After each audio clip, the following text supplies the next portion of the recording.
윤석열 대통령이 어제 기후위기로 가뭄과 홍수가 반복되는 상황에서 이 과학적, 객관적 재평가를 통해서 4대강 보호 활용 방안을 적극적으로 강구하라 이렇게 지시를 했다고 합니다. 그 전에 간헐적으로 이런 비슷한 주장이 계속 나왔는데 이번에는 대통령이 직접 지시, 당부를 한 거죠. 이런 방향 어떻게 평가하는지 이분에게 좀 들어보겠습니다. 환경운동연합의 이철재 생명해강 특별위원회 부위원장 전화 연결합니다. 나와 계시죠? 예, 안녕하세요. 네, 일단 평가 좀 해주세요. 그러니까 적절한 그 접근법이라고 평가하십니까? 사실은 우선 재평가하겠다는 말씀인데요. 그 4대강 사업에 대해서는 4번의 감사가 있었습니다. 네. 그리고 박근혜 정부와 문재인 정부에서도 각각 조사위원회를 통해서 평가가 내려진 바 있는데 그 평가가 이미 끝났다는 얘기인 거죠. 그런데도 과학적이고 객관적으로 재평가하라는 얘기는 앞서 평가를 인정하지 않겠다는 의도로 보입니다.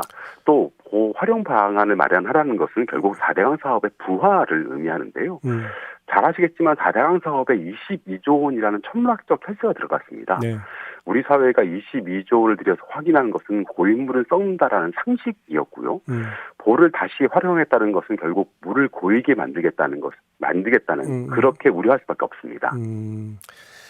근데 이거저거 다 떠나서 정권이 바뀔 때마다 항상 4대강 이야기가 나오잖아요.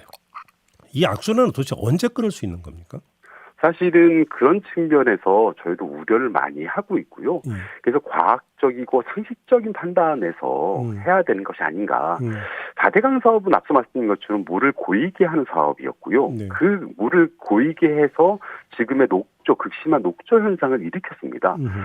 금강 영산강 보수문을 개방하기 전에 지금의 낙동강과 똑같은 상황이거든요. 물을 떴을 때 바로 악취나는 녹조가 있었는데 보수문을 개방하자 그래도 그 녹조가 완화된 현상을 확인할 수 있었다는 점에서 보호를 개방하고 그리고 자연성 회복은 전 세계적인 추세입니다. 그런 관점에서 생각해야 되지 않을까 싶습니다. 자, 그러면 보를 가둬서 그러니까 물을 많이 담아 놓으면 일단 이게 가뭄 대책으로는 유효하다고 보세요? 그 가뭄은 예. 우선 이제 가뭄은 비가 얼마나 내리냐에 따라서 기상학적 가뭄이 있고 또 물 공급 시스템이 얼마나 준비되어 있는가에 따라서 사회적 가뭄이 있습니다. 예. 그 행안부와 기상청 자료에 따르면 최근 가뭄은 그 윤석열 대통령이나 환경부가 얘기하는 극심한 가뭄이 아니라 약한 가뭄이었고요. 그리고 물 공급 시스템도 가동되고 있는 상황입니다. 그리고 그 기상청은 6월 달 정도면 그 가뭄이 해소된다라고 하는데요. 오히려 지금 상황은 정치적 가뭄으로 봐야 할 것 같습니다. 그럼 무슨 말씀이세요? 4대강 보를 활용하겠다라는 의도가 깊게 배태된 정치적 가뭄이라 봐야 할 것 같고요.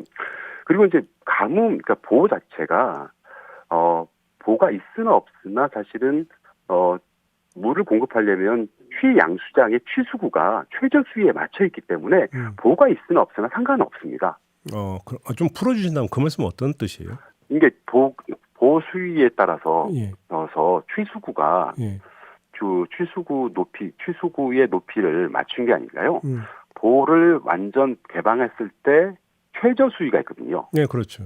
예, 최저 수위에 맞춰서 이미 영산강, 금강은 그 취수구가 최저 수위에 맞춰서 있기 때문에 보호를 개방해도 물을 공급할 수 있는 능력이 충분히 됩니다. 아, 그래요?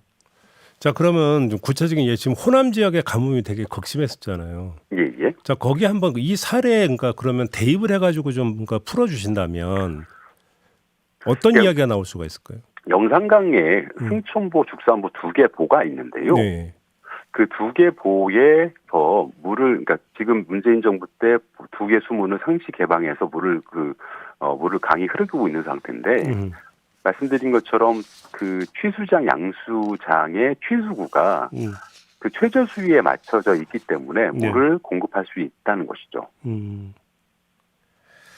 그렇다. 그런데 윤석열 대통령이 객관적, 과학적 재평가라고 하는 점을 강조를 하지 않았습니까?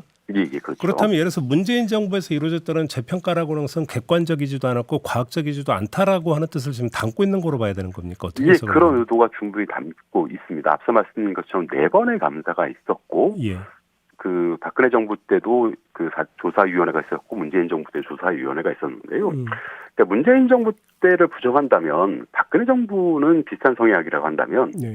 박근혜 정부 때 4대강 조사위원회에서도 예. 보는 가뭄 해소에 해결책이 되지 않는다. 수질이 나빠진다. 그 홍수 예방에 크게 도움되지 않는다라고 하는 평가가 이미 내려져 있습니다. 그래요. 근데 그게 오히려 정치적인 평가 아니었느냐는 목소리가 나오는 거 아닙니까? 그 정치적 평가라는 부분은 사실 그런 측면에서 객관성들을 더욱더 담보하려고 했었고요. 그리고 4대강 사업 자체에 대해서는 국내뿐만 아니라 해외 전문가의 평가도 똑같습니다. 4대강 사업은 복원을 가정한 파괴라고 하는 것이 대표적인 평가였는데요. 네. 그 해외에 나가서 4대강 사업을 설명하면 해외 전문가들이 묻습니다. 21세기에 이런 사업을 하느냐, 이런 멍청한 말도 안 되는 사업을 하느냐. 따라서 사실은 앞서도 말씀드린 것처럼 4대강 그 자연성, 강의 자연성 회복은 기후위기 적응과 완화를 위해서 필수적으로 진행되고 있기 때문에 4대강 자연성 회복에 대한 부분이 우리가 강조되어야 할 것 같습니다. 자, 그러면 이 질문을 드릴 텐데요. 일단 4대강 보호라고 하는 것은 아예 이제 머릿속에서 지우고 예. 지금 그 제 기억이 맞다면 거의 매년 봄가뭄이 이제 상당히 심했지 않습니까? 그러면 봄가뭄 대책은 어떻게 강구될 수 있는 겁니까?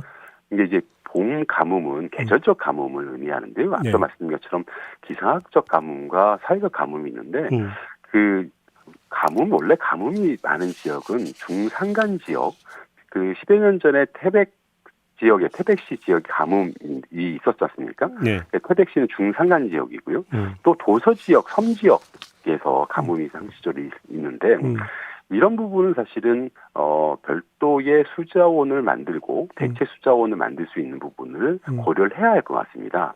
그리고 그 특히 중요한 건 사실 이게 중앙에서 무조건 물을 공급할 수 있는 그 시설 위주로 가는데 이런 부분보다는 수요 관리와 지역 주민들의 의견을 반영한 수요 관리가 중요한 대안이 될 수 있다고 생각됩니다. 그러면 예를 들어서 이제 그 지역별 어떤 수자원 관리가 필요하다라는 말씀을 주셨는데, 그렇죠. 지금 물 민주주의 관점에서 유역민의 결정이 굉장히 중요한 시대가 됐습니다. 예? 어떤 거요? 유역 주민들의 의견. 아, 유역, 예. 그 의견이 중요하다. 알겠습니다. 그러면 다시 돌아가서 그냥 아무튼 옳든 그러든지 간에 4대강 보에 물을 가둬서 가뭄 때 흘려보낸다라고 일단 그냥 그렇게 한다고 전제하고 예.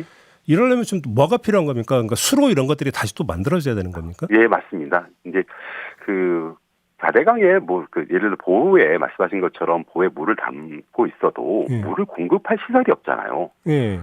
예, 물을 공급하려면 도수로를 만들어야 되는데 이 공사에 막대한 비용이 들어가게 됩니다. 2013년 농림수산축산부가 하천수 활용 농촌용수 공급 마스터 플랜을 작성했었는데요. 네. 내용을 보면 4대강 용수를 상습 가뭄 농경지에 공급하겠다는 내용입니다. 따져보니까 물을 공급할 수 있는 지역은 전체 물 부족 농지의 2.9%에 불과하고요. 2.9%. 2.9%. 그리고 대략 1조 900억 원이 들어간다는 내용이 담겼는데요. 그러니까 효율성이 극히 떨어진다는 내용입니다. 그럴 바에는 지역별로 수자원 관리를 하는 게 더 낫다. 예를 들어서 뭐 저수지를 만든다든지 이런 게 낫다. 이런 말씀이신가요? 근데 지자체에서 그렇게 하기에는 지자체의 재정 여력이나 이런 것 때문에 감당이 안 돼서 이런 얘기가 나오는 측면은 없을까요? 물론 그런 측면도 있습니다만 말씀드린 것처럼 4대강에서 그 공급해도 전체 물 부족 농지 2.9%인데 1조 원이 넘는 비용이 들어가는 건 결국 혈세 낭비일 수밖에 없습니다. 예. 그래요. 알겠습니다. 마지막으로 그러면 아무튼 이제 대통령 지시까지 나왔기 때문에 이 방안을 만약에 추진을 한다면 그때는 어떻게 대처하실 계획이세요? 앞서 말씀드린 것처럼 4대강 사업의 부활이었고요. 4대강 사업은 결국 물을 썩게 하는 고인물을 만드는 사업이기 때문에 저희가 가장 우려하는 건 사실은 지금 낙동강에서 벌어지는 극심한 녹조가 다시 발생하는 거거든요. 네. 이 녹조에는 마이크로시틴이라고 하는 독소가 농산물에서 검출되고 농수산물에서 검출되고 수돗물 그다음에 공기 중에서도 검출됐습니다. 그러니까 국민의 건강과 직접적인 문제에 악영향을 미치는 상황이기 때문에 저희들 입장에서는 이거에 대한 반대 운동을 더욱더 강화할 수밖에 없을 것 같습니다. 반대에 나설 수밖에 없다 이런 입장이시다. 알겠습니다. 자, 오늘 말씀 여기까지 들어야 될 것 같네요. 고맙습니다. 예, 고맙습니다. 네, 환경운동연합의 이철재 생명의 강 특별위원회 부위원장이었습니다.